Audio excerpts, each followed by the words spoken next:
Olá pessoal, meu nome é Andrei Maier, eu sou professor doutor em neurociências e é com enorme prazer que lhes dou boas-vindas a mais um episódio do nosso querido podcast Culpa do Cérebro. E no episódio de hoje quero conversar com vocês sobre estratégias, técnicas e ferramentas para melhorar a capacidade de ter foco e de se manter disciplinado nos estudos por um longo período de tempo. Como eu comentei no episódio anterior, pessoal, o episódio de hoje é, na verdade, a segunda parte de um grande episódio que tem como objetivo explicar como melhorar memória, foco e constância e disciplina nos estudos. Tem como objetivo trazer tudo o que um estudante, independente da área, precisa saber para melhorar muito a eficiência nos estudos dele de acordo com a ciência, pessoal. Mas por conta da quantidade de conteúdo, eu decidi dividir esse episódio em dois. Na primeira parte, que foi o episódio anterior, a gente conversou sobre estratégias e técnicas de estudos, e nessa segunda parte eu quero conversar com vocês sobre foco e disciplina, foco e constância nos estudos. Vamos falar sobre como melhorar o foco e se manter disciplinado nos estudos por longo período de tempo. Mais especificamente, quero conversar com vocês sobre como planejar a rotina de estudos adequadamente. Sim, existe uma maneira adequada de fazer esse planejamento, levando em consideração o seu interesse de ter uma capacidade de ter foco maior e seu interesse em se manter disciplinado, de se manter engajado nessa rotina por um longo período de tempo, semanas, meses, às vezes até anos, né? Vamos falar também sobre a duração e horário ideal das sessões de estudo. Sim, existe duração ideal, sim, existe um horário ideal para você estudar. Vamos falar também sobre como fazer as famosas pausas. Se você não está fazendo nenhuma pausa, já saiba que você está fazendo errado, mas também não posso dizer para você fazer pausa o tempo todo de qualquer jeito. Existe uma maneira adequada de fazer pausas para você aumentar a sua memória, seu foco e já te ajudar a combater e lidar com a fadiga, que é um dos tópicos que eu quero abordar aqui com vocês. Maneiras, né, ferramentas, estratégias e técnicas para evitar e lidar com a fadiga, que é algo que muitos de nós temos que lidar, né, de alguma maneira, especialmente na rotina louca que muitos de nós precisamos ter atualmente, né? E por fim, quero conversar com vocês sobre ferramentas para melhorar a sua capacidade de ter foco e disciplina, ferramentas validadas pela ciência, e eu incluo aí que nessa discussão os famosos nootrópicos, que muitos de vocês já devem ter ouvido falar. Quem são os nootrópicos, pessoal? São os compostos, podem ser fármacos ou suplementos, substâncias de um modo geral, que supostamente aumenta o desempenho cognitivo, aumenta o desempenho mental da pessoa, aumenta a capacidade de ter foco, aumenta a memória, aumenta a energia. Então, quero conversar com vocês sobre os nootrópicos, quais realmente têm validação pela ciência de que realmente podem funcionar. Lá no final do episódio a gente vai conversar sobre isso e bem no final, uma grande surpresa para vocês, vou trazer para vocês uma ferramenta gratuita e muito poderosa para aumentar a sua capacidade de aprendizado de um modo geral, para aumentar a sua capacidade de foco, de memória, reduzir a fadiga. Lá no final vou contar para vocês qual é essa ferramenta gratuita e como que a gente pode colocá-la em prática. Pessoal, como eu comentei no episódio anterior, tudo que eu trouxe no episódio anterior e nesse episódio vale para qualquer tipo de estudo, independente se você está estudando para vestibular, para Enem, para concurso ou está estudando ao longo da vida toda, os princípios que eu trago aqui vale para qualquer tipo de estudo. Como sempre, o momento em que eu abordo cada um desses tópicos que eu citei está descrito aqui na descrição do episódio, independente da plataforma que você esteja escutando ou assistindo esse episódio. Para você que, por acaso, por falta de tempo, não consiga acompanhar o episódio todo ou prefira vídeos mais curtos, eu recomendo o canal oficial de cortes do podcast. Tem um link na descrição para você se inscrever e tem também o link lá na página principal do canal. Mas, como sempre, pessoal, recomendo que, na medida do possível, você tente escutar ou assistir o episódio como um todo, porque todo episódio eu tento construir um raciocínio aqui com vocês. Como eu sempre digo, eu sou super contra decoreba, tem motivos neurocientíficos para isso também, então eu sempre tento trazer um raciocínio, então de modo que eu acredito que você vai tirar muito mais proveito do episódio se você escutar, assistir ele inteiro, beleza? E para você que é profissional e quer mergulhar mais a fundo nessa temática sobre aprendizado, sobre memória, sobre foco, sobre emoções, sobre sono, todos os aspectos importantes para o aprendizado, eu recomendo que você conheça a pós-graduação em Neurociência do Comportamento, que eu fundei no ano passado, já tem centenas de alunos, fico muito feliz de dizer isso, e traz conteúdos valiosíssimos, todos os aspectos relevantes do aprendizado são abordados nessa pós-graduação. Então a gente tem um módulo só sobre informações processamento de informação sensorial, sobre percepção, tem um módulo só sobre emoções, sobre autocontrole, inclusive emocional, aí pensando nas pessoas que precisam lidar com a ansiedade dos estudos, lidar com a ansiedade antes da prova. Tem um módulo só sobre foco atencional, sobre controle do foco atencional, módulo sobre formação de hábitos, sobre disciplina, tem um módulo sobre memória mesmo, tem um módulo sobre sono. Então, todos esses aspectos fundamentais do aprendizado são abordados em profundidade nessa pós-graduação, por isso que eu digo que é um prato cheio para qualquer educador. Então, se você é um educador, um professor, alguém que quer ajudar outras pessoas a aprender mais, independente da área, recomendo que conheça a pós-graduação em Neurociência do Comportamento. O link para você conhecer ela um pouquinho melhor está aqui na descrição. Então, pessoal, agora sem mais delongas, bora lá conversar sobre foco e disciplina nos estudos. Agora, antes da gente falar efetivamente o passo a passo para melhorar foco e a disciplina nos estudos, quero só para garantir que estamos todos na mesma página, trazer o que é foco e o que é disciplina, beleza? Para a gente garantir que está todo mundo entendendo.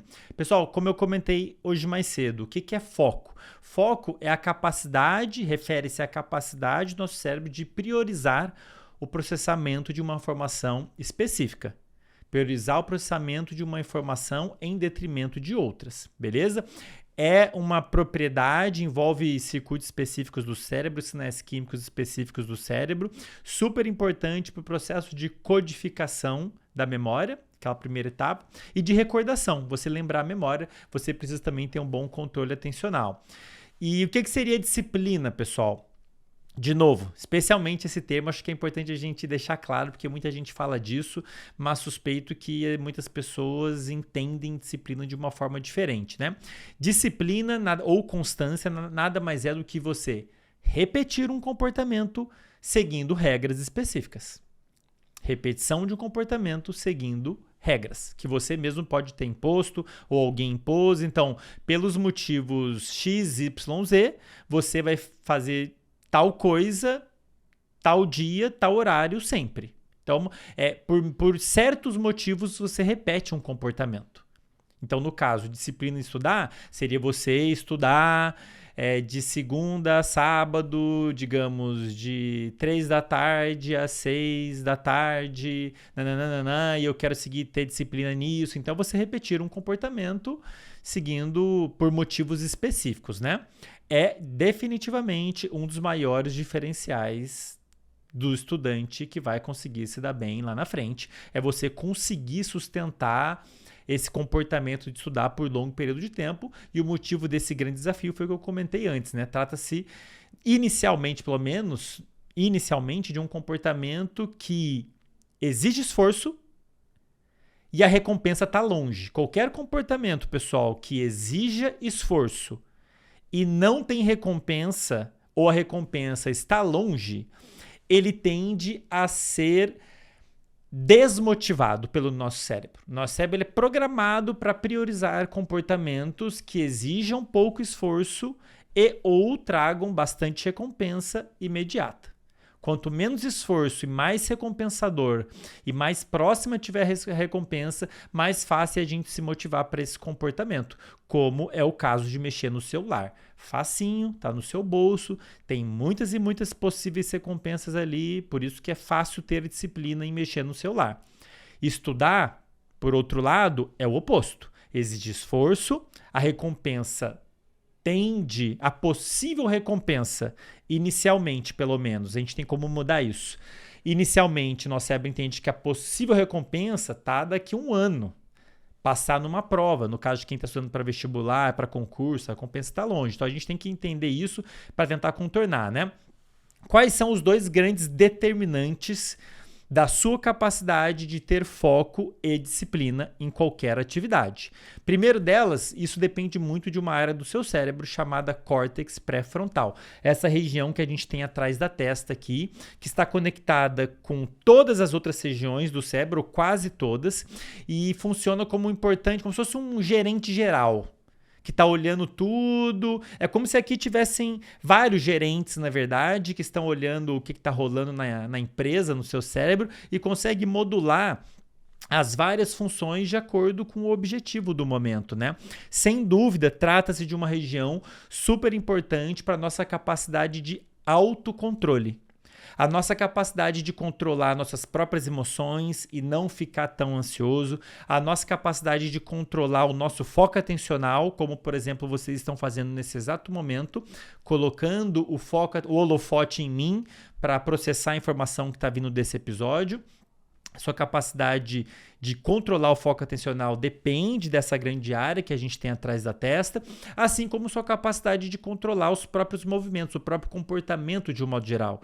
A sua capacidade de falar, não vou ver Netflix agora, porque agora é a hora de estudar, depende dessa área, dessa grande área. E eu preciso que vocês entendam isso por dois motivos. Primeiro, para você entender que existe uma neurociência por trás disso, não é mágica. Existem circuitos do cérebro específicos nesse autocontrole que a gente precisa, que a gente usa. Existem sinais químicos específicos, isso é um ponto. E o segundo ponto é vocês entenderem que trata-se de uma região que pode ser afetada por vários quadros clínicos, várias situações podem afetar a atividade dessa grande região e, consequentemente, a nossa capacidade de controle, que por sua vez vai impactar a nossa capacidade de ter disciplina em qualquer atividade, especialmente numa atividade que exige esforço e a recompensa está longe, beleza? Um segundo fator importantíssimo que participa desse cenário todo são aqueles sinais químicos que a gente chama de neuromoduladores. A liberação de certos sinais químicos está intimamente relacionada à nossa capacidade de ter foco e disciplina.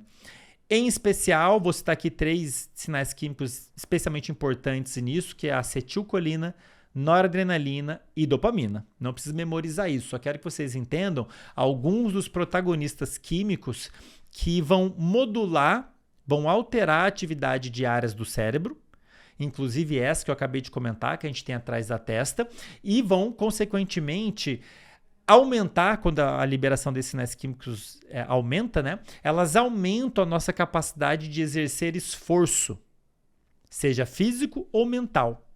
Então, a nossa capacidade de exercer esforço para se controlar, para não falar besteira, para não ver Netflix na hora errada, para sentar e estudar, para focar, depende, ao menos indiretamente, da liberação desses sinais químicos que vão colocar o cérebro num estado químico diferente, adequado para você exercer esforço. Aquela sensação de energia que a gente tem para fazer algo, disposição, depende da liberação desses sinais químicos, acetilcolina, noradrenalina e dopamina. Quando que eles são liberados? André, então quer dizer que a liberação desses sinais químicos vamos colocar no estado ideal para eu me controlar, sentar para estudar e ter foco nos estudos? Certo, beleza. Quando que eles são liberados? Tem 2 grandes fatores que determinam a liberação desses sinais químicos. Primeiro, eles são liberados quando nós estamos acordados e alertas. Quando você está dormindo, a tendência é esses sinais químicos ficar relativamente reduzido. Em especial a tal noradrenalina e dopamina, beleza? Então, momento que você está dormindo, você não está ativo, você não está exercendo esforço consciente, né? Esses sinais químicos tendem a estar baixos e eles tendem a estar mais altos no meio do dia. Então, sim, existem horários do dia que, por questões químicas no seu cérebro, você está mais apto para exercer esforço, inclusive sentar para estudar. Já vou falar disso, dos melhores horários do dia, beleza? Um segundo fator que promove a liberação desses sinais químicos, e é importante que vocês entendam, é quando nós vemos importância em alguma coisa. Quando você visualiza mentalmente ou visualiza mesmo com seus olhos importância em algo que está acontecendo ou vai acontecer, você tem modulação e liberação desses sinais químicos, acetilcolina, noradrenalina e dopamina, que são liberados em várias áreas envolvidas, inclusive, com autocontrole. Portanto, a sua capacidade de ter foco aumenta, a sua capacidade de controlar impulsos aumenta, a sua capacidade de aprendizado aumenta, a sua capacidade de ter disciplina aumenta. Então, visualizar importância no que você está fazendo, sem dúvida, é algo importantíssimo para você conseguir realmente engajar naquela atividade, beleza? Vários fatores de saúde impactam esses dois componentes. Impactam a liberação desses sinais químicos e impactam a atividade dessa área que a gente tem atrás da testa, tão importante para você ter foco e disciplina. Entre eles, um dos mais importantes para vocês saberem, se vocês já não sabem, é falta de sono. Falta de sono prejudica o corpo inteiro, inclusive esses mecanismos envolvidos com autocontrole, com foco, com disciplina. Então, se você estiver dormindo mal, a sua capacidade de ter foco e disciplina, sem dúvida, está reduzida. Quanto menos você dorme, mais difícil vai ser ter foco e disciplina em qualquer coisa. Infecções impactam a liberação desses sinais químicos, um estado de inflamação no corpo, de um modo geral, que pode ser provocado por má alimentação, por exemplo. Má alimentação pode provocar respostas inflamatórias no seu corpo, que por sua vez impactam os circuitos do cérebro e esses sinais químicos que eu comentei, que por sua vez vai impactar a sua capacidade de ter foco, disciplina, exercer esforço, né? Por isso, esse é um dos motivos pelo qual a gente precisa tomar bastante cuidado com a nossa alimentação.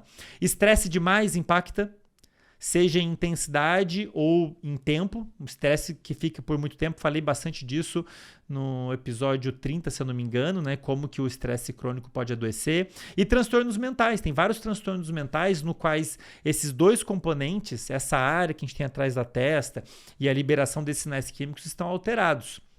Na dependência química, em alguns casos de obesidade, na depressão maior, em transtornos de ansiedade, então no transtorno de déficit de atenção e hiperatividade. Então tem vários quadros clínicos, né, transtornos mentais, no qual esses sistemas não estão operando adequadamente e, portanto, a capacidade da pessoa de ter foco e disciplina, de um modo geral, é prejudicada, especialmente em atividades que exigem esforço e a recompensa está longe, como é o caso dos estudos. Beleza? Tenham isso em mente, tá? Que se manter saudável, na medida do possível, é fundamental, no final das contas, para você conseguir funcionar bem, né? Claro. Agora, vamos falar aqui do passo a passo que a gente, vocês, eu, qualquer um pode adotar para conseguir reverter essa situação. Para conseguir, Andrei, eu quero me manter, primeiro, disciplinado nos estudos, eu quero, né, todo dia, ou quase todo dia, ter um horário ali que eu quero sentar, quero manter isso por semanas, meses e anos, e eu quero conseguir ter foco ali durante os estudos para eu conseguir botar em prática, né, a revisão ativa, eu conseguir concentrar. O que eu posso fazer? Vamos falar aqui, fazer um checklist de passo a passo do que a gente pode, do que a gente deve fazer para conseguir otimizar disciplina e foco. O segredo, pessoal, no final das contas, de um modo geral, está em dois componentes, que eu vou desmiuçar aqui com vocês. Primeiro, planejamento adequado. Você planejar os seus estudos adequadamente, de modo que eles encaixem bem na sua rotina, de modo que eles construam um mecanismo de automotivação para você conseguir ficar engajado ali dia após dia, vou falar disso logo mais, e seguir uma rotina. Fundamental seguir rotina. Rotina não é só para criança, pessoal. Rotina é para todo mundo. É interessante para todo mundo, beleza? Mas vamos lá. Passo número 1, pessoal. Antes de mais nada. Planejar os seus estudos, seja lá por quanto tempo for, semanas, meses e ano. Então, você tem que ter, de fato, algum tipo... eu vou fazer uma prova daqui a um ano. Então, tem um planejamento daqui a um ano, mesmo que seja uma estimativa. Né? Então, você tem que ter um planejamento de longo, médio e curto prazo, não é só de curto prazo, tá? Agora, o mais importante, né, à luz do que a gente acabou de discutir, né, falei para vocês que uma das coisas que mobilizam os sinais químicos que vão te permitir ter mais foco e energia para fazer algo é justamente você enxergar importância naquilo. E você não vai conseguir enxergar importância nos seus estudos se você não visualizar a trajetória dos estudos.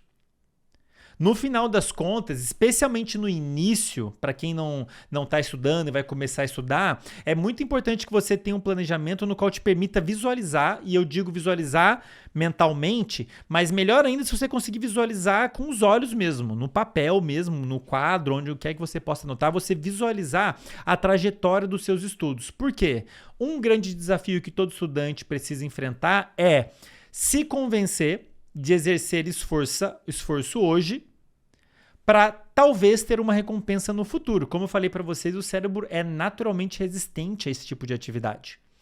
Agora, se você conseguir enxergar uma trajetória, eu vou estudar hoje tal conteúdo, amanhã tal conteúdo, depois tal conteúdo, e naquele momento no futuro eu vou ter tal recompensa, eu potencialmente vou ter tal recompensa, que é passar no vestibular, passar no Enem, passar no concurso, vou ter dinheiro, vou virar médico, vou virar advogado, seja lá o que for que esteja te motivando a entrar nessa trajetória, é importante que você visualize a trajetória. Para o seu cérebro entender que o esforço hoje está te levando para alguma recompensa. Entende? O nosso cérebro, ele não vai gerar energia em você, não vai liberar aqueles sinais químicos para uma atividade que ele não enxergue valor. E o valor de você estudar hoje, ele tem valor, só que isso tem que estar claro para você. Pode ser, você talvez esteja estudando hoje porque você gosta do conteúdo, ótimo, melhor ainda, mas muitas vezes não é porque você gosta do conteúdo e tampouco porque você está curioso. É para passar numa prova, né? Se for esse o seu caso, é importante que você enxergue a trajetória, que o seu cérebro entenda, esteja claro para você mesmo que o esforço que você vai ter hoje de estudar está te levando um passinho mais próximo daquela grande recompensa que você quer alcançar lá no futuro. Entende? Então, você visualizar a trajetória, ter um planejamento de longo prazo, mesmo que ele seja um pouco mais vago, de médio e curto prazo, e você conseguir visualizar a trajetória até lá a sua grande recompensa, seja lá qual for, é importantíssimo para você conseguir se motivar hoje. Se o nosso cérebro não enxerga possível recompensa no futuro, ele não vai te gerar energia para fazer aquilo. Consequentemente, a sua capacidade de começar a atividade e ter foco nela vai ser muito prejudicada. Trata-se, estou falando aqui de mudanças químicas no cérebro mesmo, aqueles sinais químicos que eu comentei, acetilcolina, noradrenalina e dopamina, tá? Então, o primeiro passo, planejar e visualizar a trajetória para você conseguir se motivar todos os dias, beleza? Segundo passo, pessoal, é interessante que no seu planejamento você tenha algum mecanismo para ter feedbacks diários. Feedbacks do que, Andrei? Do seu progresso. Às vezes a gente engaja, pessoal, isso vale para o meu trabalho, para o seu trabalho, para os estudos. Às vezes a gente engaja numa atividade, né? E no final do dia você nem sabe exatamente o que você fez, né? Você faz um monte de coisa, vai resolvendo um monte de problema, isso vai se perdendo na memória, né? Como a gente comentou antes. Aí chega no final do dia você pode até ter a sensação de que você não fez muita coisa, quando na verdade você fez. E é interessante a gente ter algum mecanismo, quando a gente quer se manter motivado para uma atividade nova, é interessante que a gente tenha algum mecanismo de feedback que nos mostre o nosso progresso, que nos mostre que a gente efetivamente está avançando em direção a uma grande recompensa. Se você souber fazer isso direito, pessoal, você pode conseguir se motivar muito nos estudos. Porque uma coisa, se a gente for olhar na literatura científica, uma coisa é você receber uma recompensa que a gente chama de recompensa extrínseca, que é ganhar alguma coisa de fora. Então, por exemplo, eu fiz um trabalho aqui, dei para alguém e a pessoa me pagou dinheiro. Meu cérebro vai entender isso como uma recompensa. Ganhei dinheiro. Outro exemplo, você mexeu no celular, viu um vídeo engraçado e deu risada. Seu cérebro vai entender aquilo como recompensador, um estímulo que te fez rir, melhorou seu humor, é uma recompensa. Um outro exemplo, você comeu um chocolate. O chocolate, não vou entrar em detalhes aqui, mas ele tem um potencial de estimular um sinal químico de recompensa no seu cérebro, então ele entende como se tendo uma recompensadora. O que vai ser recompensador nos estudos, pessoal? A recompensa nos estudos, ela pode ser de você saciar uma curiosidade, que é o meu caso atualmente, felizmente, mas não é o caso de muitos estudantes. A recompensa no caso de um estudante estudando para a prova só pode ser estudando um conteúdo que ele não gosta. É a recompensa de saber que está avançando em direção ao grande objetivo dele. O nosso cérebro ele é capaz de gerar uma recompensa para ele mesmo quando ele percebe que algo levou ele a progredir, teve algum progresso, um avanço. Quando o nosso cérebro percebe algum tipo de progresso e avanço em direção a algum objetivo, ele mesmo pode gerar uma recompensa que a gente chama de recompensa intrínseca. Tem uma literatura científica estudando isso, a diferença entre recompensa intrínseca e recompensa extrínseca. Recompensa que vem de dentro, eu mesmo estou me recompensando, digamos assim, quando eu acredito que o que eu fiz foi bom. Toda vez que eu faço algo que eu acredito, quer seja bom ou não, se eu acredito que o que eu fiz é bom, para mim ou para outros, seja lá o que for, isso pode me gerar uma boa sensação, um sinal de recompensa interno, que a gente chama de recompensa intrínseca. Então, sem dúvida, num cenário em que um estudante está estudando uma coisa que ele nem quer estudar, uma coisa que ele precisa estudar para fazer uma prova, sem dúvida, criar esse mecanismo, criar uma maneira da sessão de estudo ser recompensadora é importantíssimo. Caso contrário, se você se forçar a fazer algo que o seu cérebro não vê valor, isso aí é o cenário perfeito para a pessoa desistir no meio do caminho. Eventualmente o cérebro vai falar, cara, por que você está desperdiçando energia nisso? Nosso cérebro não quer desperdiçar energia nisso. E vai te gerar muita motivação para não fazer aquilo. E aí fica, obviamente, muito difícil você conseguir ter disciplina. Então, para conseguir ter disciplina durante muito tempo, sem dúvida é importante você entender a trajetória que você está seguindo, para você entender que você está progredindo em direção àquele grande objetivo. E, sem dúvida, é importante você ter alguma forma de sinalizar para você mesmo o progresso, que é basicamente o que jogos de um modo geral fazem, pessoal. Por que jogo de videogame, jogo de computador é tão motivante, é tão engajante? Se você chegar para uma pessoa que joga jogo de videogame e falar para ela ter disciplina em jogar jogo, ela não vai ter dificuldade em ter disciplina. Agora eu te pergunto, o que efetivamente o jogador de um jogo qualquer está ganhando? Pode ser que ele ganhe dinheiro no jogo, beleza, mas vamos tirar essa situação em que a pessoa ganhe dinheiro lá no jogo, ou a questão de interação social. Vamos supor um jogo que a pessoa joga sozinho. Né? Um jogo lá que joga só ele, né? O que ela tá ganhando? Efetivamente tá ganhando nada. O entretenimento é justamente no jogo ali você ir superando desafios e ter uma sensação de progresso, de melhora, evolução do personagem e conhecendo a história, né? Então, isso é um exemplo de como a recompensa intrínseca pode ser muito poderosa em motivar a pessoa a ficar engajada numa atividade. E a única maneira de transformar os estudos numa espécie de jogo, uma gamificação, é você, sem dúvida, ter algum mecanismo que sinalize o progresso. Né? Isso pode ser tão motivante que você pode ficar super motivado para estudar. Se você tiver essa percepção, pô, eu sento para estudar, eu consigo estudar, eu realmente aprendo e eu realmente estou sentindo que eu vou destruir naquela prova. Isso aí pode ser realmente muito motivante e, nesse sentido, os testes são legais, né? Que eu falei para usar testes como uma forma de revisão ativa, eles são muito interessantes para servir como uma forma, um mecanismo de sinalizar o seu progresso. Se toda vez que você estuda, você faz um testezinho depois, isso é uma maneira que você tem de mostrar para você mesmo que você está evoluindo, que você está progredindo. Você vai fazer uma revisão de um conteúdo que você estudou semana passada, você fala assim, pô, lembrei, realmente estou aprendendo, o negócio está indo para frente, vou destruir no Enem, vou destruir no concurso, eu vou muito bem, entendem? Então, você visualizar a trajetória é uma coisa, para você conseguir se motivar hoje, você precisa visualizar a recompensa em algum momento no futuro, você precisa visualizar que você está indo em direção a ela e é interessante que você tenha esse mecanismo de retorno, de feedback, para você gerar aquilo que a gente chama de recompensa intrínseca. Isso vale para qualquer objetivo, tá, pessoal? Ganho e perda de peso, melhorar o desempenho no esporte. O atleta ter um retorno do quão bem ele está indo é super importante para ele se motivar para continuar treinando. O mesmo vale para você continuar estudando. Então é interessantíssimo, pessoal, e esse componente de recompensa, quando eu falo recompensa intrínseca, o seu cérebro premiando ele mesmo pelo simples fato de perceber um progresso, eu estou falando de mudança química no cérebro, de modulação de sinais químicos como, por exemplo, a famosa dopamina, que é importantíssima para guiar mudanças no cérebro que vão fazer com que aquele comportamento seja automatizado. Um comportamento, pessoal, que é repetido e recompensado, quer seja uma recompensa intrínseca ou extrínseca, um comportamento que é repetido e recompensado, ele tende a ser automatizado. O que a gente chama popularmente de hábito. Hábito é um comportamento que foi automatizado. E se você conseguir automatizar o comportamento de estudar, transformar ele, pelo menos em algum grau, em hábitos, em um hábito, vamos colocar assim, é claro que vai ser mais fácil de você conseguir manter a sua disciplina nos estudos. Entendem o que eu quero dizer?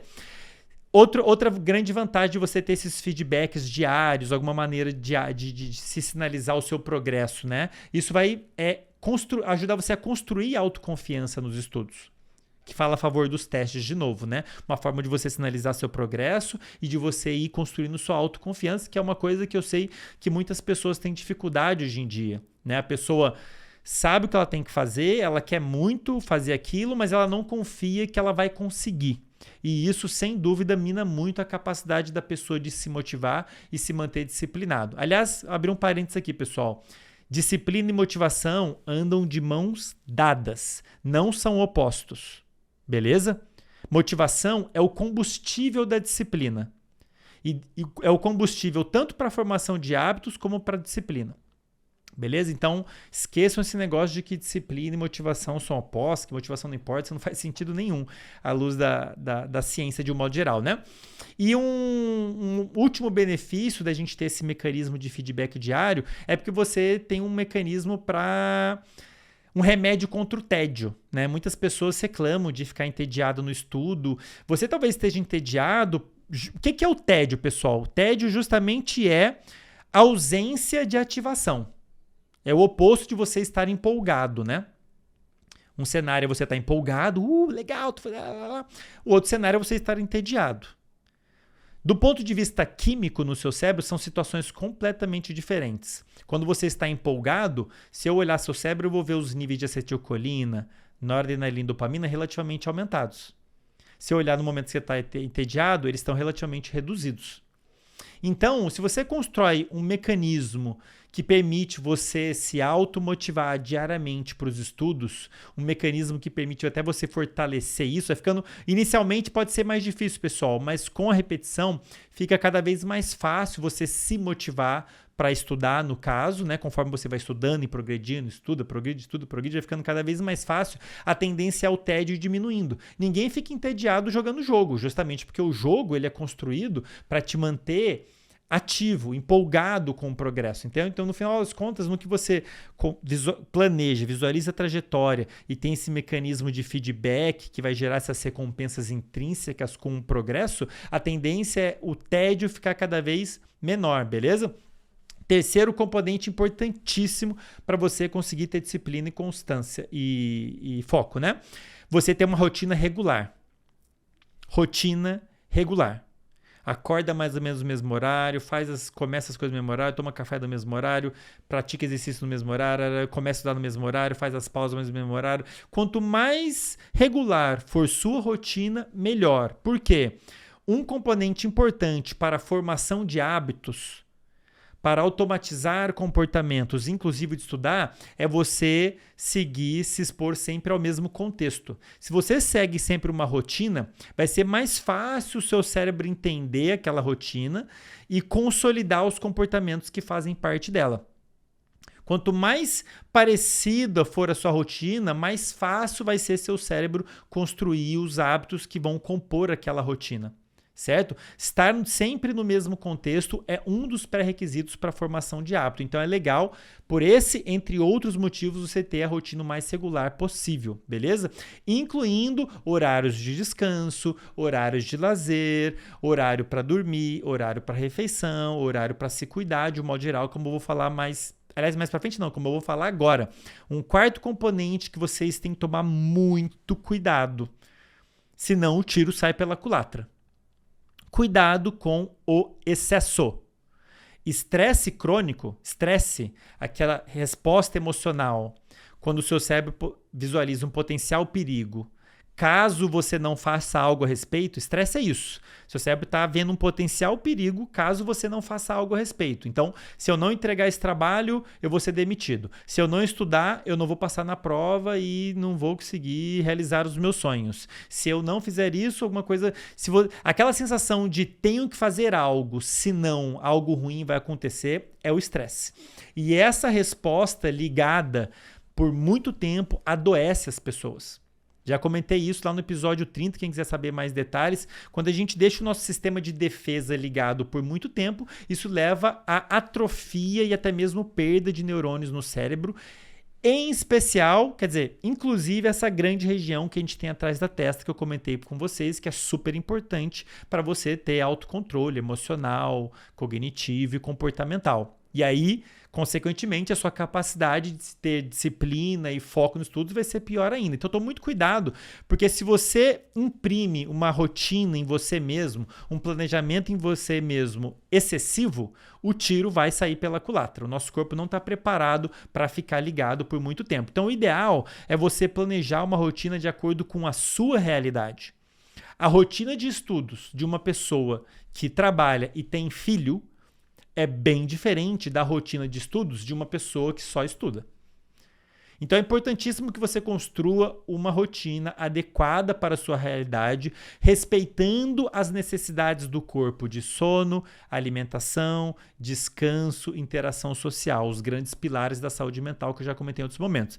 Tenha em mente, pessoal, que quantidade é importante, mas qualidade é mais. Você pode ficar 12 horas líquidas, entre aspas, o que eu acho um absurdo, inclusive, fazendo a conta de tudo que uma pessoa precisa fazer ao longo do dia para se manter saudável, eu genuinamente não consigo ver como seria possível estudar 12 horas líquidas. A conta simplesmente não fecha, tá? Só considerando tudo que você tem que fazer para se manter saudável: sono, alimentação, exercício físico, interação social, momentos de lazer e de relaxamento. E relaxar é importante para o aprendizado, como eu vou comentar logo em seguida. Considerando isso tudo, eu diria que não tem como você ter tantas horas líquidas assim, tá? É melhor você pensar na qualidade. É melhor você estudar 3 horinhas com qualidade, fazendo, senta no horário, melhor horário, foca, faz a revisão ativa, faz as pausas adequadamente. Isso vai trazer muito mais resultado para você do que se você se forçar a ficar mais horas ininterruptas no horário ruim, no meio da noite, sem dormir. No final das contas, o resultado é muito pior. Basta vocês olharem, pessoal que passa em primeiro no Enem, galera que vai bem no concurso, pode perguntar para eles sobre a rotina deles, vocês vão ver que raramente a pessoa desrespeita os limites do corpo, porque se você faz isso, o tiro sai pela culatra, eventualmente a pessoa não consegue sustentar isso por muito tempo e ela simplesmente para os estudos, né? Qualidade vem antes de quantidade, pessoal, não esqueçam disso, e é por isso até que eu estou gravando esse episódio, para você conseguir construir a melhor rotina de estudos para você, mais eficaz possível para você, de acordo com a sua realidade, tá? E dentro desse cenário, em você tomar muito cuidado com estresse, eu preciso dizer o seguinte para vocês. Você precisa, não vou nem dizer que é interessante também, mas você precisa fazer pausas. O nosso corpo, ele não é projetado para ficar ligado ininterruptamente. Os mecanismos envolvidos com foco atencional, eles não são projetados para você ficar focado em uma mesma coisa ininterruptamente por muito tempo. O nosso corpo tem um ritmo que oscila ao longo do dia, a gente precisa respeitar esse ritmo. É como se fosse um carro. Se você ficar acelerando o carro, uma hora você vai desgastar aquele mecanismo, tem um limite, o motor vai superaquecer, eventualmente você vai acabar estragando as coisas, o carro para de conseguir andar. O corpo é mais ou menos dessa mesma maneira. É importante você fazer pausas periódicas. Quando a gente olha a literatura científica, o que a gente vê? Quando a gente está focado, o cérebro está num estado específico.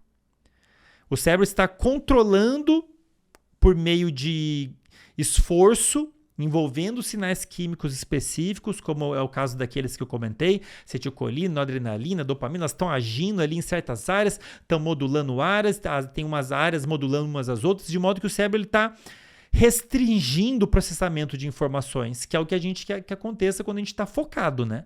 Seu cérebro está priorizando o processamento de uma informação em detrimento de outras. Isso exige gasto de energia, de esforço mesmo. Os mecanismos estão ali como se estivesse acelerando um carro, estão se desgastando de certa maneira, né? Quando a gente vai para o outro estado de relaxado, relaxei, desliguei o foco atencional, eu vou deixar viajar na maionese, digamos assim. Sabe quando você olha o horizonte e dá uma viajada? Nesse estado, a gente vê um padrão de atividade do cérebro bem diferente.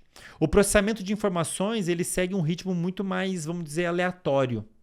E esse estado de relaxamento, quando a gente está desligado mentalmente, é muito interessante para, promover consolidação da memória que você recém adquiriu.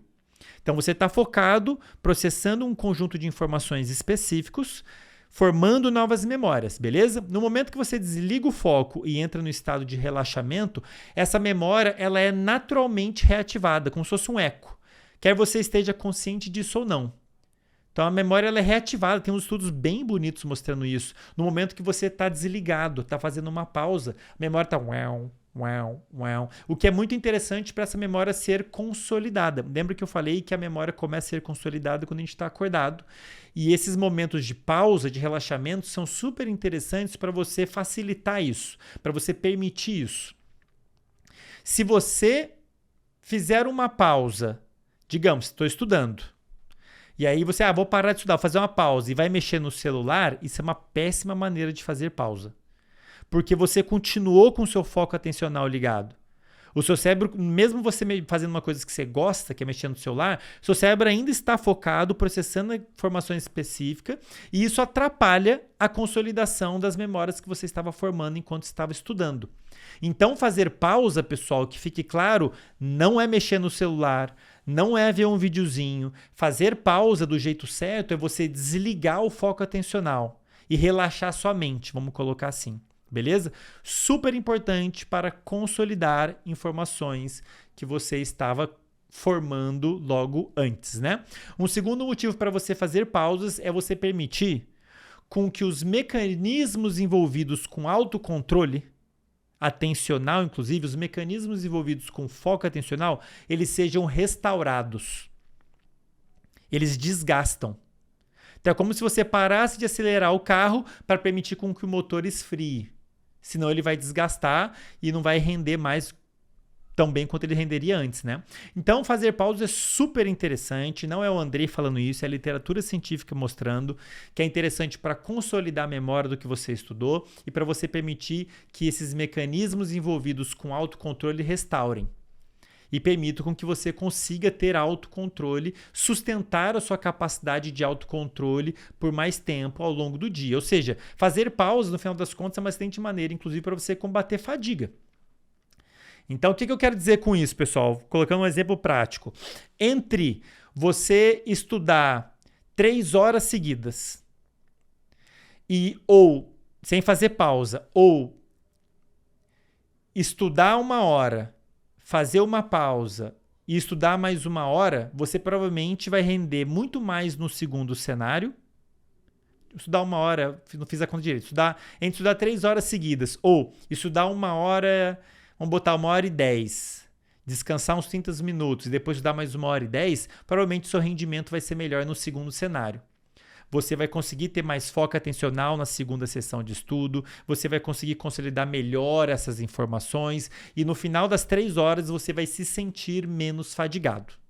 Entendem? Então, o que pode parecer perda de tempo para muitos, na verdade, você está otimizando o funcionamento do seu próprio corpo, do seu próprio cérebro, de modo que, no final das contas, você vai ter melhor foco atencional, vai lembrar mais do que você estudou e vai se sentir menos fadigado.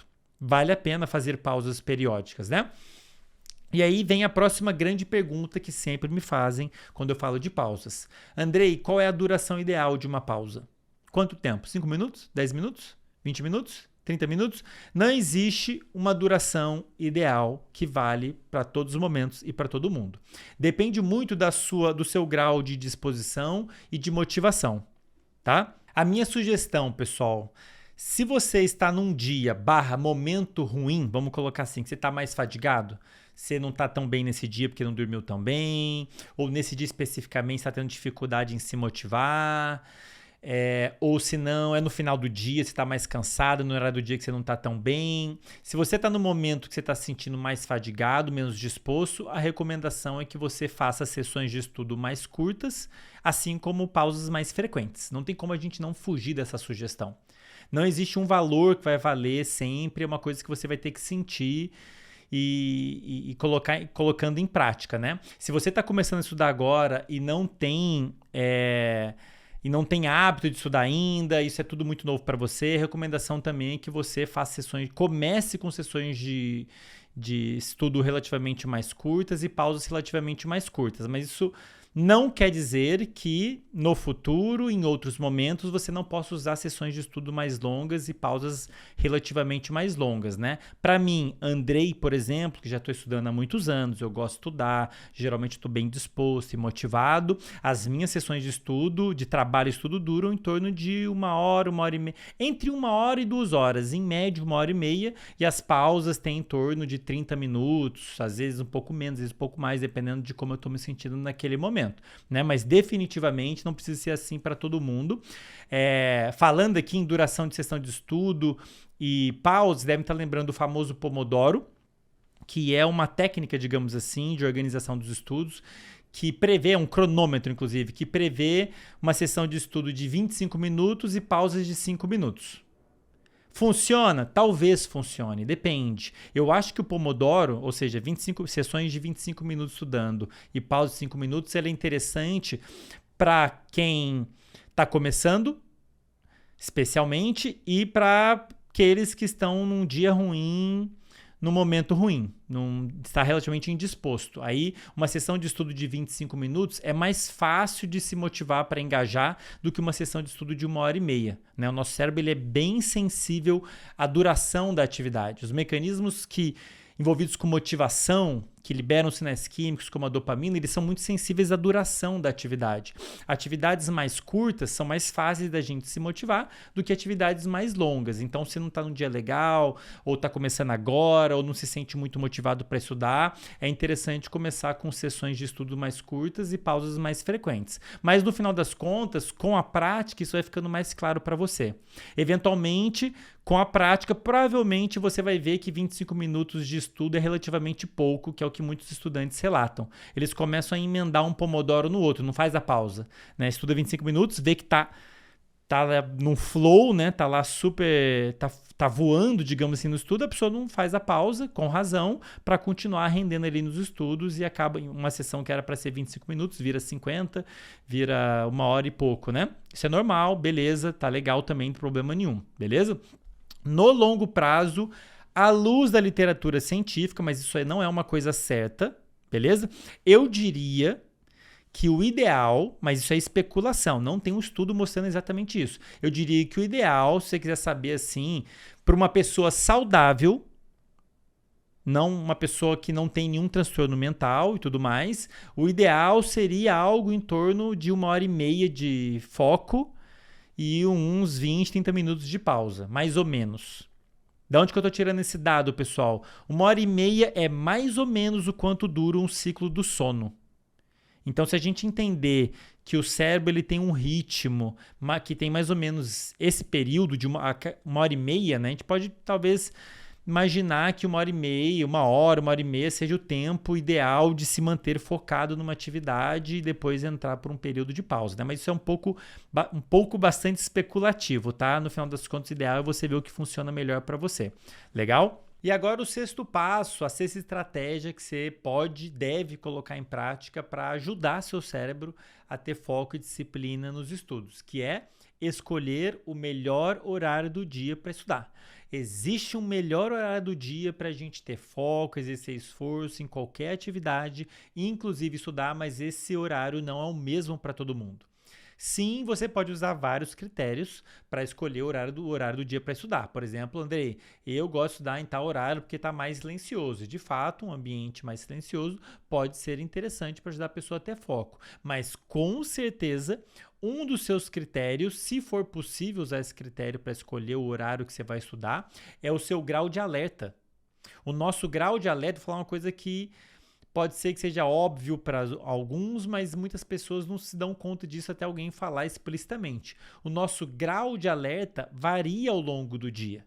Existem horários do dia que a gente tende a estar mais alerta, existe horário e você está mais disposto, com mais energia, tem horários do dia que a gente está menos alerta, inclusive é o horário que a gente vai dormir, correto? Ao longo do dia existe uma variação natural, inclusive na liberação daqueles sinais químicos que eu comentei, acetilcolina, noradrenalina, dopamina. Existem horários do dia em que esses sinais químicos tendem a estar em níveis um pouco mais elevados do que em outros horários do dia. Isso quer dizer que tem certos horários do dia que a sua capacidade de exercer esforço vai ser maior. Tem certos horários do dia que a sua fadiga tende a ser menor. Beleza? Então, sim, existe um horário ideal para a gente ter o melhor desempenho possível nos estudos, mas esse horário varia muito de pessoa para pessoa. Por isso que eu não posso falar, o melhor horário para estudar é X horas, porque não vai valer para todo mundo. Toda vez que você vir isso em algum lugar, pode duvidar, porque não tem como a gente determinar um horário que vale para todo mundo. Por quê, pessoal? O ritmo biológico, o ritmo do corpo das pessoas varia. Tem pessoas que têm uma tendência natural, biológica, por dormir e acordar mais cedo. Essas pessoas vão ter um pico do alerta delas em horários mais cedo. É o passo que um outro grupo de pessoas, lá no outro extremo, tem um ritmo biológico natural que faz com que ela tenha uma tendência por dormir e acordar um pouco mais tarde, não é muito mais tarde, umas 2, 3 horas mais tarde. O que quer dizer também que o pico de alerta delas, o horário no qual ela vai estar mais capaz de ter foco, de aprender, de exercer esforço, é em horários mais tarde. Então, o melhor horário para estudar não vale para todo mundo, e é importante que vocês conheçam isso para, caso seja possível você escolher os horários no qual você vai estudar, você tenha ciência de quais são os melhores horários para você. Esse perfil do ritmo biológico a gente chama de cronotipo. Tem os matutinos, que tem uma tendência por dormir, acordar e fazer as atividades mais cedo, né? É mais eficiente em horários mais cedo. Tem os vespertinos, que tendem a dormir e acordar umas 2, no máximo 3 horas depois, tá? Não é muito mais tarde. Acordar depois de 10 da manhã e dormir de madrugada não é interessante. E tampouco estudar de madrugada é bom. Isso aí é uma coisa que eu posso falar que vale para todo mundo. Estudar de madrugada não é bom para ninguém. Se você sente que você rende melhor de madrugada, pode ter certeza que tem alguma coisa errada. O seu ritmo está invertido, está totalmente desregulado e quem está pagando o preço é você mesmo. Se você acha que o seu desempenho é melhor altas horas da noite, não estou dizendo início da noite não, é de mais tarde, depois de 10 da noite, de madrugada. Se você acha que o seu desempenho é melhor nesse horário, tem alguma coisa errada. Pode ter certeza que o seu desempenho poderia ser bem melhor se você regular o seu ritmo, como eu já discuti em vários outros episódios do podcast, tá? Mas, dependendo, de qualquer forma, voltando aqui, dependendo do seu cronotipo, se você é matutino, se você é vespertino, se você é intermediário, que está no meio do caminho, dependendo do seu cronotipo, você vai ter um melhor horário do dia para exercer esforço, ter foco e ter um melhor desempenho nos estudos também. O que determina o seu cronotipo? Andrei, eu sou matutino, sou vespertino, sou intermediário. Um fator é genético, depende da sua herança do papai e da mamãe. Então, existe um componente genético bem forte, inclusive, que vai determinar o seu perfil cronológico, né? Se você é mais matutino, mais vespertino ou intermediário. Um segundo componente muito forte também é a sua rotina. Dependendo do horário que você se expõe à luz ou não, faz exercício físico, faz refeições e sua rotina de um modo geral, isso vai determinar o seu perfil cronológico para ser mais matutino ou mais vespertino. E tem um terceiro fator super importante que vocês saibam também, que é a idade. O nosso cronotipo, ele muda com a idade. Quando a gente é criança, a gente tende a ser relativamente mais matutino. Quando a gente entra na adolescência, a adolescência entende-se aproximadamente de 15 anos a 25 anos. Da pré-adolescência até a adolescência, de 13 a quase 25 anos, isso para neurociência é adolescência ainda, a gente tende a ser relativamente mais vespertino. Adultos e idosos, quanto mais velho, maior é a tendência para ser mais matutino. Conforme a gente vai envelhecendo, a gente vai tendendo a ficar cada vez mais matutino, cada vez a ter uma preferência natural por dormir, acordar e fazer as atividades mais cedo. Para te ajudar a descobrir o seu próprio cronotipo, é uma das informações que eu considero mais relevantes para qualquer um que queira melhorar o próprio desempenho, inclusive vocês que querem melhorar o desempenho nos estudos. Tem um questionário chamado Questionário de Matutinidade e Vespertinidade. Eu vou ver se eu arrumo um link, a gente está elaborando um link para passar para vocês fazerem esse teste, mas por enquanto vocês vão conseguir encontrar esse teste facilmente. Vou ver se eu coloco um link aqui na descrição, que tem algumas perguntinhas que você responde e ele te dá uma ideia.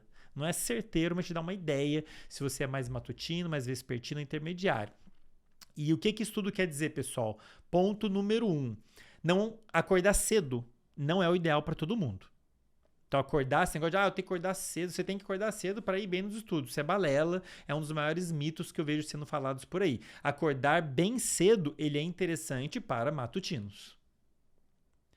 Para vespertinos, já não é tão interessante. Você pegar uma pessoa do cronotipo vespertino e forçar ela a dormir e acordar cedo, ela vai sofrer.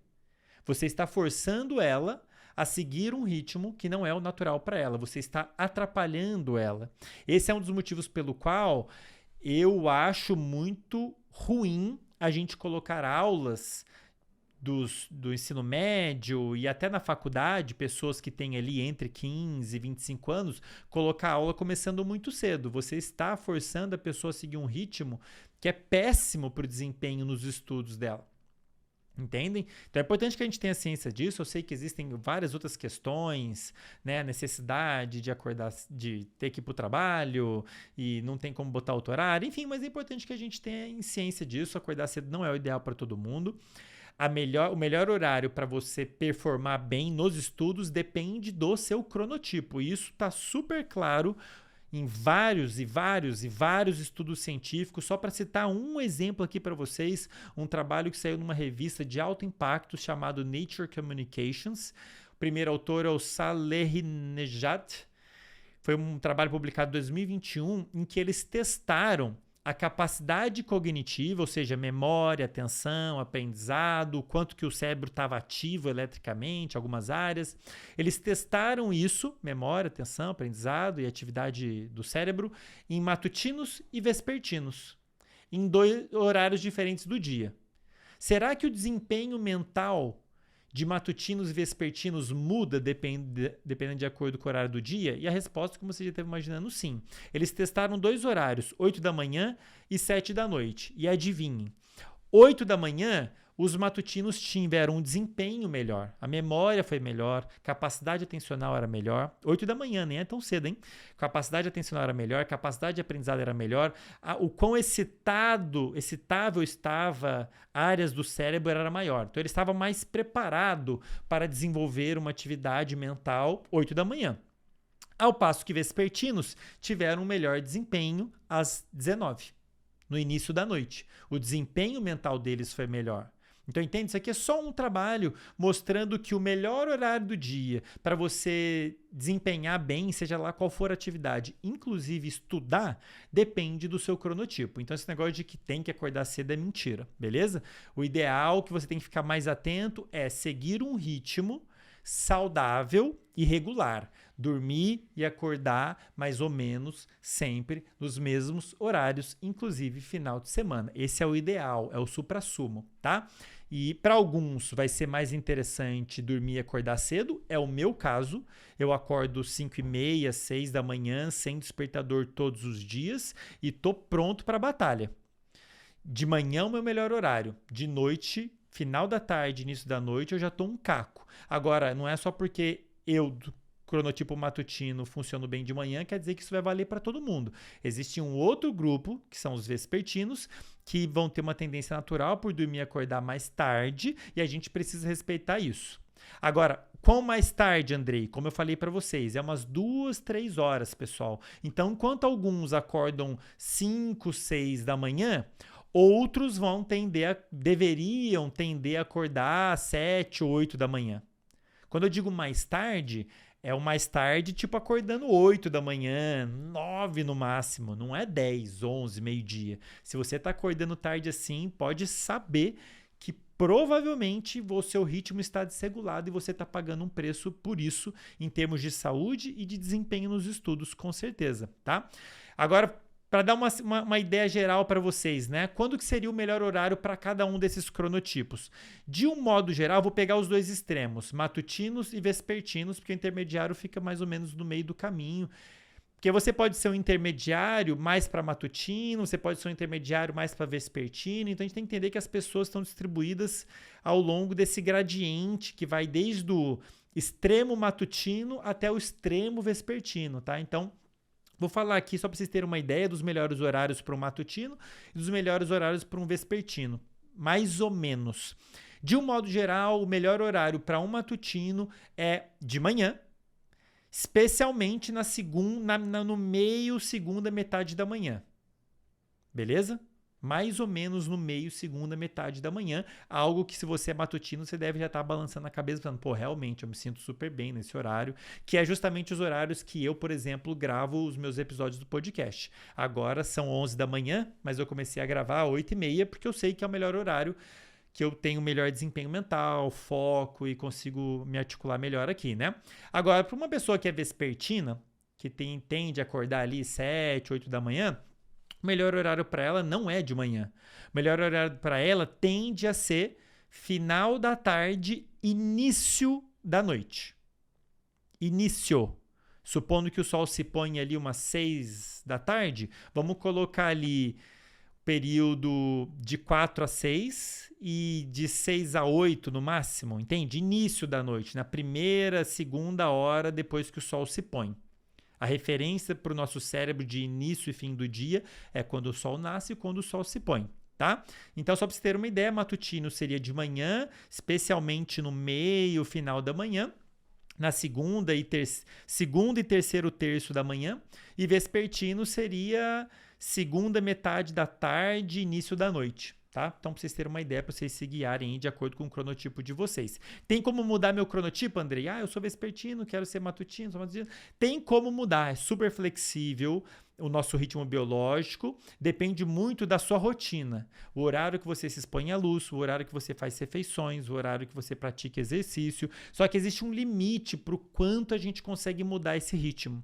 Se eu pego uma pessoa que é extremamente vespertina e tento forçar ela a seguir o ritmo de uma pessoa extremamente matutina, vai ser muito difícil para ela. Ela está indo muito contra o ritmo natural dela. E o inverso é verdadeiro. Se você pega uma pessoa que é extremamente vespertina e tenta forçar ela a seguir o ritmo de uma pessoa que é um extremo vespertino e força ele a seguir o ritmo de um extremo vespertino, ele vai sofrer muito também. Que é o meu caso. Se alguém tentar me forçar a dormir, acordar tarde, fazer as coisas mais tarde, eu vou ficar um caco, eu vou ficar mal-humorado, eu vou dormir mal e não vou conseguir fazer nada direito. Entendem? O inverso é verdadeiro. O matutino, sendo forçado a acordar cedo e dormir cedo, ele não vai conseguir dormir cedo, ele vai não vai desempenhar tão bem de manhã, vai ficar frustrado, vai ficar irritado e tudo mais. Então, respeite o seu ritmo, beleza? O que me leva a um ponto que é a fadiga que muita gente reclama. A pessoa pode estar se sentindo fadigada, em parte porque o ritmo dela está desregulado.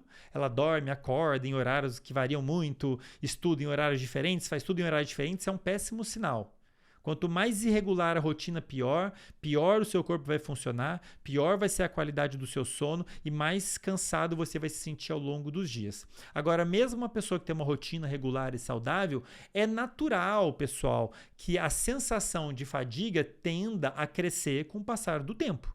Conforme você está ativo ao longo do dia, vão se acumulando sinais químicos do nosso cérebro, entre eles um que eu já falei pra caramba e vou continuar falando, que é a tal adenosina, que ela é produzida como se fosse um lixo que é produzido ao longo do dia, ela vai se acumulando, ela inibe a ação de outros sinais químicos que geram energia. Ela inibe a ação de outros sinais químicos que geram energia, como, por exemplo, acetilcolina, noradrenalina e dopamina em especial, fazendo com que a gente tenha aquela sensação de fadiga, aquela sensação de pouca energia. Então, é normal que a sensação de fadiga aumente, é por isso que a tendência é as pessoas estarem mais cansadas no final do dia, o desempenho atencional vai ser pior e tudo mais, né? A gente tem que entender e respeitar isso. Nesse sentido, as pausas podem ajudar bastante. Lembra que eu falei que as pausas são interessantes para consolidar memórias e para restaurar a capacidade funcional do cérebro. Então, ela ajuda a manter o cérebro capaz e ativo e menos fadigado. Então, se você põe pausas periódicas ao longo do dia, no final do dia a tendência é você se sentir menos fadigado. Mas, além disso, Andrei, um ponto super polêmico agora, que me perguntam bastante também. Tem alguma coisa que eu possa tomar para me ajudar aqui nos meus estudos, no meu desempenho, na minha memória, no meu foco? Tem algo que eu posso tomar que diminui a fadiga? Que tem algo que eu posso tomar que vai melhorar a performance mental, que vai melhorar o desempenho mental? Dito em outras palavras, pessoal, quero falar com vocês agora sobre os nootrópicos. Lembrando, quem são os nootrópicos? São aqueles compostos que podem ser drogas ou suplementos que supostamente aumentam o nosso desempenho mental, memória, foco e tudo mais. Eu fiz, pessoal, há algum tempo já, mas relativamente recente, uma revisão da literatura científica para saber se vários desses componentes que vendem por aí, se eles realmente têm evidências de trazer melhora do desempenho mental em uma pessoa saudável. Então, Andrei aqui, eu estou relativamente saudável, tal. Será que eu posso tomar alguma coisa que vai melhorar a minha capacidade de ter foco? Será que tem uma coisa que eu posso tomar que vai melhorar realmente a minha memória? Ou é balela? Ou a galera vende essas coisas meio que por especulação e aquilo ali não vai trazer melhora nenhuma. Eu fiz uma revisão dos principais, não de todos os componentes, são muitos componentes, mas dos principais que eu vejo na embalagem desses produtos que o pessoal vende, esses complexos, as pílulas para desenvolvimento mental. Então, só para citar alguns aqui. Creatina, tirosina, piracetam, flavonoides, colina, fosfatidilcerina, ômega 3 e mais alguns. E, pessoal, entre todos esses componentes que eu fiz a revisão, só tem um que eu, Andrei, me sinto confortável para afirmar para vocês de que ele realmente vai melhorar o seu desempenho mental. Só tem um. É um componente que se chama, que você pode tomar, que é seguro e que você, sendo uma pessoa mesmo sendo uma pessoa saudável, vai ter uma melhor desempenho mental. Você já deve imaginar de qual componente eu estou falando, de qual composto. Não é um suplemento, é uma droga. O nome dela é 1,3,7-trimetilxantina. Já ouviram falar? Vocês já ouviram falar, só que com outro nome. Tem um nome popular de cafeína. De todos os componentes que eu fiz revisão da literatura, creatina, tirosina, piracetam, flavonoides, colina, fosfatidilcerina, ômega 3, o único que eu me sinto confortável de dizer para vocês, este componente tem realmente bastante evidência científica de trazer melhora, inclusive para pessoas saudáveis. Sua capacidade mental vai melhorar pelo menos um pouco. É a cafeína. Como é que a cafeína age, pessoal? Ela bloqueia a tal adenosina. Lembra que eu acabei de falar que ao longo do dia é comum acumular adenosina? Adenosina é um dos principais responsáveis pela sensação de fadiga, por fazer a nossa capacidade de ter foco diminuir quando você está muito engajado numa atividade. A cafeína bloqueia esse sinal. Ela bloqueia alguém que bloqueia. Dito em linhas gerais, a cafeína ela acaba facilitando, aumentando a ação da noradrenalina e da dopamina, que são dois sinais químicos que geram aquela sensação de energia, que estão envolvidas em permitir com que a gente exerça esforço, tenha foco e tudo mais. Então, sim, a cafeína de fato aumenta o nosso grau de alerta, como vocês já perceberam por experiência, provavelmente. É por isso que ela é tão consumida no mundo, é o psicoestimulante mais consumido no mundo. Não é um suplemento, é uma droga, é um fármaco, só que relativamente seguro, que quer dizer, até mesmo em doses relativamente altas, ela é segura, não vai causar nenhum dano. Ela realmente tem esse efeito de aumentar o nosso grau de alerta, combate a sonolência e aumenta a nossa capacidade de sustentar o foco. Então, pode te ajudar nos estudos? Pode. Vai melhorar a sua capacidade de se manter focado nos estudos, processando as informações relacionadas ao conteúdo que você está estudando. Ela é especialmente interessante em tarefas simples, que é você se manter focado ali num estímulo específico. Ela não necessariamente vai melhorar sua capacidade em tarefas mais complexas, como, por exemplo, planejar alguma coisa ou tomar decisão. Uma pessoa que está tomando café não vai tomar melhores decisões do que outras, porque isso aqui é um processo super complexo, envolvendo muitas outras coisas além de foco atencional. Agora, pensando numa atividade relativamente simples, de ficar focado num vídeo, conseguir se manter focado em um vídeo sem se distrair, com barulhinho, qualquer outra coisa, nesse sentido a cafeína realmente pode ajudar, pelo menos em algum grau. Ela é especialmente interessante, essa melhora do desempenho que ela traz é especialmente interessante nos dias ruins. Num dia que você não dormiu tão bem, por exemplo. Aí ela é especialmente interessante, mas... Ou seja, não dormir. Você pode tomar ela normalmente para ajudar você no seu desempenho nos estudos. Vai ser especialmente interessante no dia que você não dormiu tão bem, por exemplo, ou não tá conseguindo se motivar tanto, um dia ruim de modo geral, tá indisposto e tal. Mas a capacidade da cafeína de te ajudar, ela é limitada, pessoal. O café não faz mágica. Você não precisa tomar café para ter um excelente desempenho nos estudos.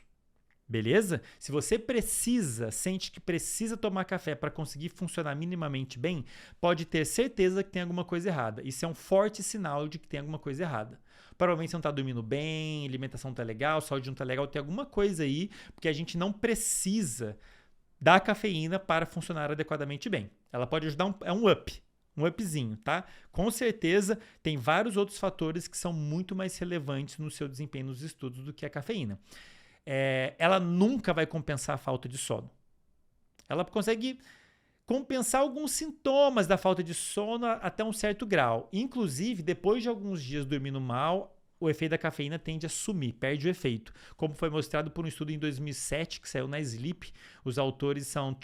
A autora é Tracy Doty, 2017. E eles viram nesse trabalho que 3 dias dormindo até 5 horas... o desempenho de quem consome cafeína ficou igual a quem não estava consumindo cafeína. Ou seja, depois de 3 dias dormindo pouco, 5 horas, é bem pouco isso, né? Porque o normal, o necessário para adultos é pelo menos 7 horas. Então, a pessoa dormindo bem pouco. Depois de 3 dias, cafeína já não consegue ajudar mais, só para você ter uma ideia. Então, assim, ela consegue compensar a falta de sono até certo ponto. O ideal mesmo é você garantir o sono de qualidade todos os dias, né? E um outro cuidado que vocês precisam tomar cuidado, entre vários cuidados que eu vou falar aqui, eu recomendo o consumo de cafeína consciente, beleza? Se a dose for muito alta, o que é dose muito alta? Varia de pessoa para pessoa.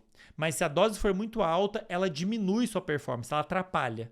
E pode gerar sintomas de ansiedade. Então tem que tomar muito cuidado aí, especialmente você que já sofre com ansiedade. Cafeína talvez não seja uma boa indicação para você, beleza? E o que é muito alto, de novo, depende de pessoa para pessoa, porque o metabolismo da cafeína varia de pessoa para pessoa, a sensibilidade à cafeína varia muito, então o que é dose alta e baixa para cada um varia. Mas, se você tomar demais, pode ser que isso te atrapalhe. Além de te gerar ansiedade, atrapalha você a ter foco atencional. Então, ela ajuda até certo grau. Tem que tomar cuidado com a dose, com a quantidade que você toma. Inclusive, tem um trabalho bem maneiro que saiu em 2014 na Nature Neuroscience. O autor é o Daniel Borota, mostrando que consumo de cafeína depois da sessão de estudo ajuda a consolidar o conteúdo daquele estudo. Então, a cafeína pode ajudar você a codificar o conteúdo e a consolidar o conteúdo. Né? Então, mesmo que você consuma cafeína depois da sessão de estudo, essa cafeína pode ajudar, pelo menos em algum grau, segundo esse estudo, né? Agora, vamos falar de doses, pessoal. O que os estudos mostram de modo geral? Que doses moderadas, que seria de 32 a 300 miligramas, já tem potencial de trazer benefícios cognitivos. Separa a variação. De 30 a 300 miligramas, 10 vezes de diferença da concentração, para vocês verem que a dose ideal para você pode variar bastante. A dose ideal para você provavelmente é diferente da dose ideal para mim. Tá? Então, assim, no final das contas, vocês vão ter que fazer uma espécie de autoexperimento para perceber, para ver o que é melhor para você, né? Doses acima de 400 miligramas já não é interessante. Seria que é uma margem de segurança aí para não avacalhar o seu próprio corpo. 400 miligramas já começa a trazer sintoma de ansiedade e tudo mais. Mas, de novo, pessoal, a dose ideal varia de pessoa para pessoa, de acordo com o peso dela, de acordo com a taxa de metabolismo dela, de acordo com a sensibilidade dela à cafeína. E só para vocês terem uma ideia de quantidade, quanto que tem de cafeína nas diferentes fontes de alimentos, né? Café coado, uma caneca de café coado, caneca não, uma xícara, né? Com aproximadamente 150 ml, vai ter algo em torno de 90 a 150 miligramas de cafeína. Depende do café, depende do quanto de pó você colocou, depende de um monte de coisa. Mas só para vocês terem uma ideia aqui, uma xícara, uma caneca de café com 150 miligramas vai ter aí 90 a 150 miligramas, né? Um copo de Coca-Cola tem em torno de 35 miligramas. Galera toma Coca nem se liga que está consumindo cafeína, né? E um Red Bull, um energético Red Bull, tem em torno de 80 miligramas, tá? Pra vocês terem uma ideia de quanto vocês estão consumindo nesses alimentos. Agora, muito cuidado com a quantidade de cafeína que você consome e o horário. A cafeína variando muito de pessoa para pessoa também, mas leva em torno de 5 a 7 horas para o seu corpo conseguir eliminar metade da cafeína. O que quer dizer que se você consome, digamos, 200 miligramas de cafeína de tarde, digamos 3 da tarde, você tomou uma canecona lá, ou mais de uma. 3 da tarde, nem é tão tarde assim. Quando for 8 da noite, o seu corpo vai ter ainda 100 miligramas de cafeína ali, ou mais, depende. Né? Então, por que isso é um problema? Isso pode, se tiver cafeína no seu corpo na hora que você for dormir, vai atrapalhar seu sono. Mesmo que você consiga dormir rápido. Dormir rápido não é sinônimo de sono de qualidade. A qualidade do sono vai ser pior. Então, tome muito cuidado com o horário. A minha sugestão é que você evite tomar café de tarde. Pode até experimentar um dia, ver o que acontece, tal. Evite, se possível. E com certeza de noite. De noite deveria ser proibido. Porque vai atrapalhar seu sono e o tiro vai sair pela culatra. Porque daí a qualidade do seu sono não vai ser tão boa. Dia seguinte você não vai acordar tão bem, mesmo tendo dormido 7, 8, 9 horas. Vai acordar meio... Aí você vai ter mais dificuldade de ter foco. Aí você vai tomar mais café e o negócio vira um ciclo vicioso. Tá? Toma muito cuidado. Agora, pessoal...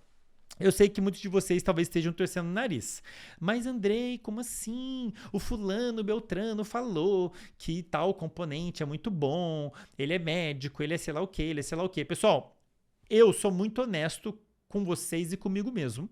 À luz da literatura científica recente, o único componente que eu me sinto confortável para dizer que vai trazer, que é seguro, e vai trazer benefícios mentais para uma pessoa que é saudável, é a cafeína.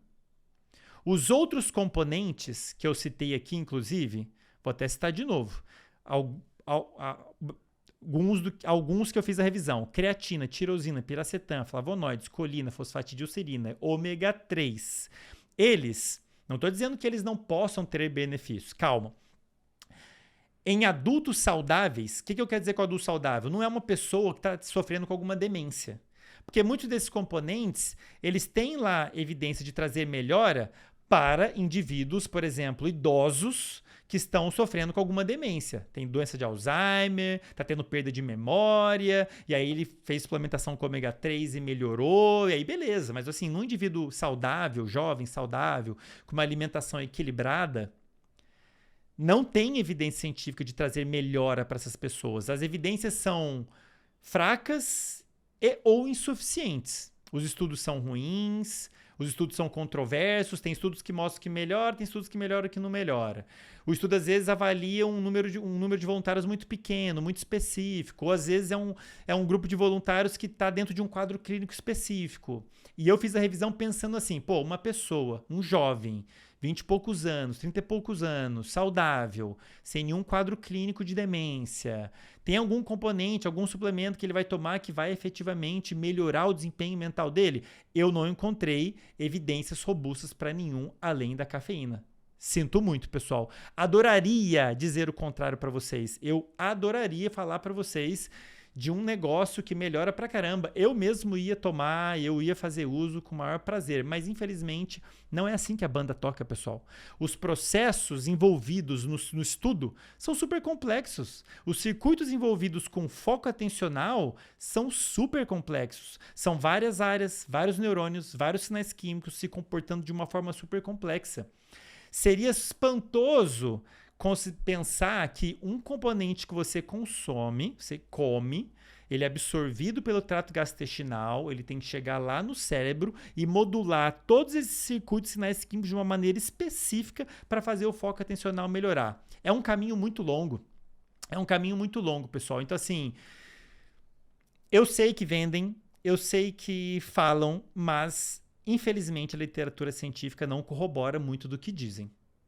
De novo, a única que eu me sinto confortável em defender aqui é a cafeína. Tem algumas evidências para a creatina? Tem, mas aí a dose é enorme, são situações específicas, a gente precisa de mais estudo ainda. Tem evidências para os flavonoides, interessante, de melhorar a vascularização, o fluxo sanguíneo, consequentemente desempenho mental.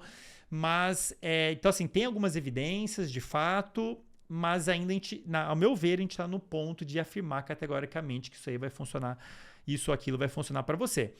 Só tô querendo dizer, pessoal, eu sei que muitos de vocês devem estar falando, mas eu tomo sei lá o que, para mim é muito bom, bacana. Eu entendo que é super tentador a ideia de você tomar um negócio e isso melhorar o seu desempenho mental. Super tentador. Por quê? É fácil, né? Você só toma um negócio e o desempenho mental, plim, fica melhor, né? Mas infelizmente não é assim que a banda toca.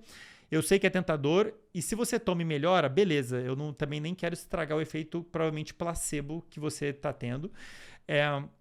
Só quero te perguntar o seguinte, só se pergunta assim, se vale a pena, porque muitas vezes é caro esses produtos. Às vezes é muito melhor você pegar esse dinheiro e colocar em outros lugares, colocar numa terapia, contratar um profissional que vai te ajudar a dormir melhor, sei lá, só te convido a refletir se vale a pena, né? Eu particularmente não tomo nada para melhorar o meu desempenho mental além de cafeína, tá? De fato, então o que eu estou colocando para vocês é até o que eu coloco em prática. Não existe pílula mágica. A melhor maneira de você melhorar o seu desempenho mental, sabe qual é? É você organizando sua rotina, é você botando em prática as coisas que eu falei, técnica de estudo, planejamento, rotina, dormir bem, se motivar, hábitos saudáveis, alimentação equilibrada. Isso sim vai transformar a sua vida. É você ter o conhecimento de como o seu corpo funciona e, de acordo com ele, você estruturar a sua rotina para melhorar seu desempenho. Isso aí eu garanto para vocês que tem bastante evidência científica mostrando de trazer uma melhora enorme, né?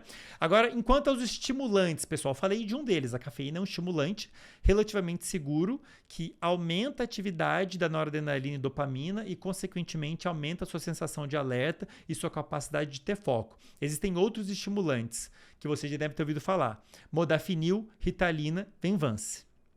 Modafinil, Ritalina, Venvance. São fármacos que foram desenvolvidos para o tratamento de narcolepsia e TDAH, entre outros. Tá? Tem outros quadros clínicos que fazem uso desses fármacos. Ele não é desenhado para o estudante ir bem nos estudos deles e fazer uma prova, sei lá quando. São fármacos, pessoal, muito fortes que aumentam meio que na marra a atividade da dopamina. Só que eles falam assim, que ótimo, eu vou ter mais foco? Não necessariamente. O que a literatura científica mostra é que se você estimula demais o seu cérebro, você atrapalha o desempenho dele. É o mesmo que você acelerar muito o carro. Vai mais rápido, só que na curva você perde o controle. Então, pessoal, não recomendo em hipótese nenhuma, mesmo que o seu melhor amigo tenha te falado isso, mesmo que o seu professor tenha te falado isso, não tome nenhum desses estimulantes, a não ser que tenha sido prescrito por um médico capacitado para você. Caso contrário, não tome, porque pode diminuir o seu desempenho. 2, ele tem efeitos colaterais que vão mais te atrapalhar do que te ajudar. Por exemplo, tem um efeito colateral muito indesejado nesse cenário, que é dormir mal. E aí, meu amigo, se você começar a dormir mal, você pode ter certeza que o seu desempenho nos estudos vai piorar pra caramba. Não tome sem prescrição esses fármacos. É a sugestão que eu posso dizer para vocês, tá? De novo, quer melhorar sua capacidade mental? Cuida do seu sono. Quer ajuda com isso? Recomendo o episódio número 12 desse podcast. Segunda coisa que você pode fazer para melhorar seu desempenho mesmo. Não subestima a importância da motivação. Motivação é um dos aspectos mais importantes da vida do reino animal. Tá? Se você quer ajuda para melhorar esse aspecto, além do que eu coloquei nesse episódio, recomendo o episódio número 8 do podcast. Além de, claro, planejar e organizar a rotina adequadamente, conforme eu coloquei aqui para vocês as orientações, e não deixe de fazer revisão ativa. Se você não fizer revisão ativa, você vai esquecer o conteúdo. Agora, para fechar o episódio com chave de ouro, quero dizer aqui para vocês uma ferramenta que você pode começar a colocar em prática amanhã. Ela é gratuita e muito poderosa em aumentar a sua capacidade de foco, aumentar a memória e diminuir a fadiga. Bastante. Aumenta foco, aumenta memória, melhora a memória, reduz fadiga e facilita você manter disciplina nos estudos. Sabe do que eu estou falando? Da soneca, pessoal. Soneca da tarde. Tem vários estudos mostrando que um período de sono de tarde, e o de tarde aí varia muito de pessoa para pessoa o horário, se é matutino ou vespertino, vai ser mais cedo ou mais tarde, né? Não é o mesmo horário para todo mundo. Mas uma soneca de tarde, entre aspas, ou seja, no meio do dia, tem vários estudos mostrando isso. A fadiga reduz, claro, obviamente, a capacidade de ter foco e aprendizado depois da soneca aumenta pra caramba. Então, é uma excelente ferramenta que eu diria, salvo algumas situações específicas, você deveria considerar seriamente colocar na sua rotina, porque pode te ajudar pra caramba. Só tome cuidado com duas coisas: a duração da soneca e o horário. Não recomendo soneca muito longa. Recomendamos ao corpo de comunidade científica, sonecas com aproximadamente 20 minutos. De 10 a 30. Média 20 minutos. É o suficiente para você atingir certos estágios do sono que vão ser importantes para você consolidar a memória, para você restaurar. Lembra daqueles benefícios que eu falei que a gente tem na pausa? São os mesmos benefícios, só que mais ainda. É como se fosse uma super pausa a soneca. Uma super pausa super legal de você ter no meio do seu dia. Pode te ajudar pra caramba, especialmente se você for estudar depois da soneca, né? Em algum período depois, né? E cuidado para ela não ser muito longa, para não atrapalhar o sono da noite e para ela não ser muito tarde. Então toma cuidado com sonecas no final da tarde e com certeza de noite. Então a soneca é ali no meio do dia. Né? Final da manhã, início da tarde. Final da tarde você já tem que tomar cuidado e com certeza de noite ela não é interessante. Beleza? Excelente ferramenta para você usar para melhorar pra caramba o seu desempenho mental. Beleza, pessoal? Com isso eu encerro esse episódio. Finalmente ficou um episódio longo. Eu sei que tinha bastante conteúdo para falar e eu nem falei ele todo. Espero que ele ajude vocês efetivamente a melhorar o desempenho de vocês nos estudos. Para quem quiser saber mais, você que é professor, que é coach, ou quer ajudar alguém, ou se você é estudante e quer saber mais a fundo sobre aprendizado de um modo geral, recomendo que você conheça a pós-graduação em Neurociência do Comportamento.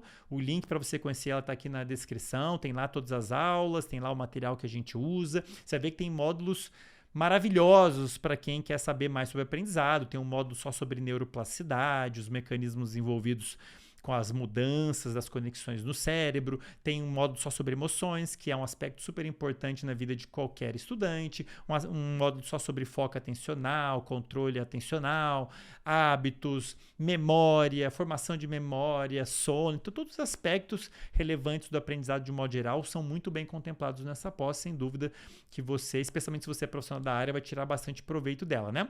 Como sempre, pessoal, convido vocês a deixarem nos comentários sugestões de temas no futuro. A gente está acompanhando e eu uso os comentários de vocês para planejar os episódios no futuro, assim como dúvidas. Né? Tentei trazer aqui um corpo de conhecimento que eu acredito que todo estudante precisa saber para ter o melhor desempenho possível. Apesar de ter sido um episódio longo, claro, vão ter dúvidas, não vou conseguir contemplar tudo, então coloque aí nos comentários o que mais que vocês querem saber sobre esse tema ou outros temas para eu trazer em episódios no futuro. Beleza, pessoal? Com isso, eu encerro esse episódio e, como sempre, foi um prazer incomensurável. A gente se vê no próximo episódio. Até lá!